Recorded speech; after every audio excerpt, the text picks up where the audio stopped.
around the magnets. These magnets were bigger than a man, much bigger than a man. They'd pull the nails out of your shoes if your heel was nailed on.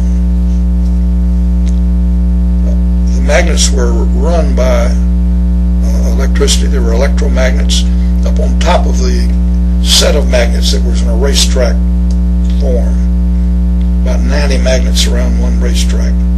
There was a bus bar, 1 foot square silver, carrying energy to the various windings.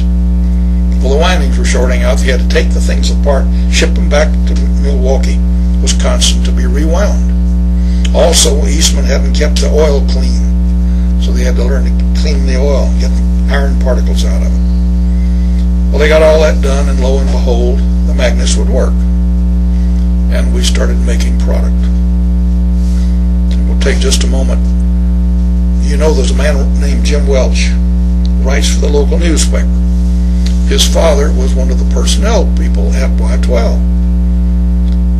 Y12 had about 3,500 employees at that time. Much more later, many more later. But we had hired hundreds of farm girls to run these machines. They had nothing to do. So they told them, you will come in the morning, or on your shift, whatever, the 3 shifts a day, 4 days a week. You come in whenever your shift starts, you go to your assigned place, and you will play checkers or chess or cards or whatever you want to do. We'll give you these games because we know you don't have any. So Jim Welch was one of the men who went around Tennessee buying checker sets, chess sets, packs of cards in the war to take to Oak Ridge for the women to work with, to pretend to work for 8 hours and then go home until they could get the magnets fixed. I wonder what kind of rumors he left behind him. These men in business suits buying checker sets in the wartime. Now, I'm going to jump ahead and say that there were troubles with another project at the same time, and then we'll come to the bombs.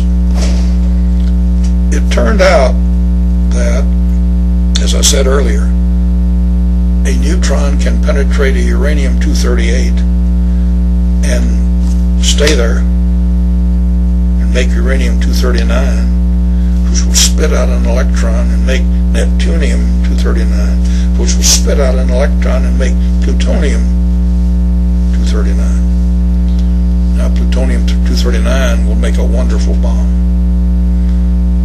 And you make it in a nuclear pile by the neutron flux. Oak Ridge reactor, some of you may have seen the Oak Ridge reactor, it's still there. It had made about 1 gram of plutonium. But when they tested the plutonium that was coming from Hanford, Washington, it wasn't the same. The plutonium from Hanford, Washington had been in the piles longer, and some of those plutonium-239 atoms had picked up another neutron and become plutonium-240. And plutonium-240 spits out alpha particles, spits out neutrons. Now, how do you make a bomb? Because the fact that it spit out neutrons messed up the bomb. Let's go to the Hiroshima bomb first, and we'll come back to the plutonium bomb and what troubles plutonium-240 caused them. The bomb for this that was dropped on the city of Hiroshima, Japan, was a device about 10 feet long, roughly 21 inches in diameter. They had finally been able to get the thing to not wobble all through the air. They'd worked out a good set of fins for it so it would drop like a good bomb ought to drop. Inside that case it had a cannon. The cannon was used to fire a set of uranium rings against a set of uranium rings. Blam! The set went together.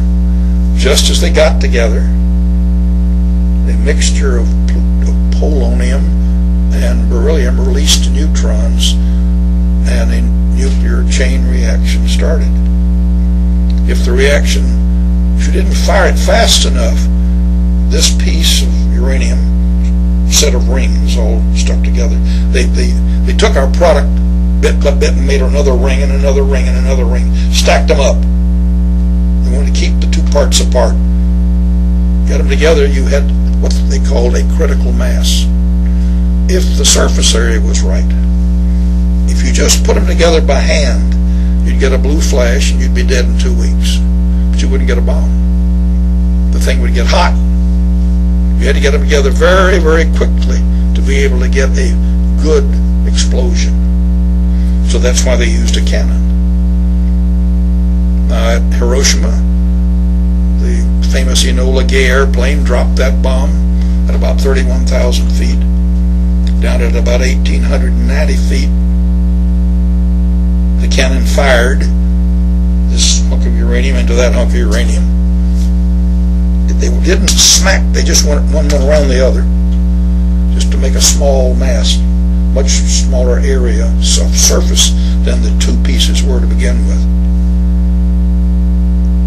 And the bomb blew.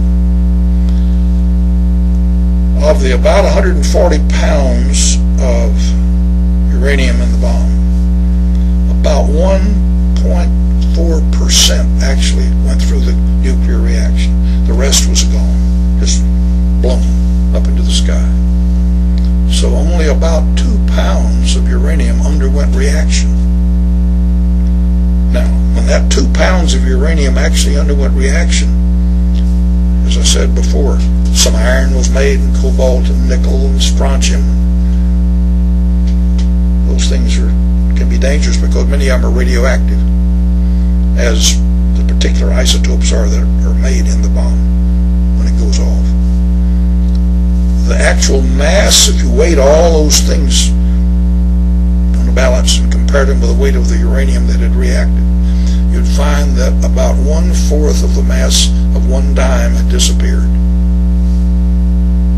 Now I'm serious. One dime, cut it into 4 pieces, 1/4 of a dime, that much mass disappeared from the earth. And that times the velocity of light times the velocity of light again, E equals mc squared, gives you equivalent of about 12,000 tons of TNT.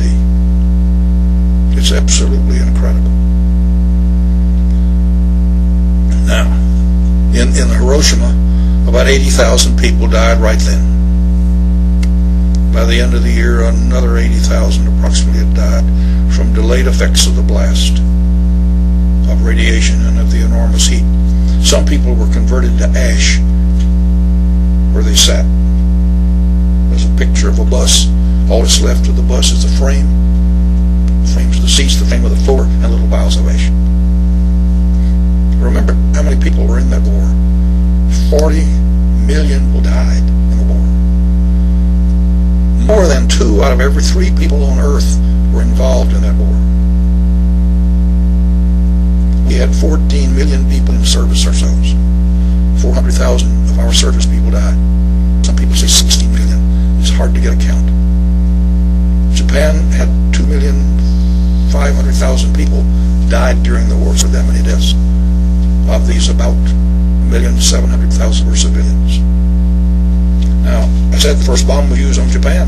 What about Germany? That's who they were getting ready to fight with the bomb. But by the time the bomb was ready, Germany had already surrendered. And there was great worry about whether to use the bomb on Japan. The same size for, hadn't thought about Japan very much, but the military had. Now, when you try to make a bomb with plutonium, which you can make in an atomic pile cheaply, there's 1 million pounds of plutonium in the world today. All of it suitable to make a bomb, if you know how.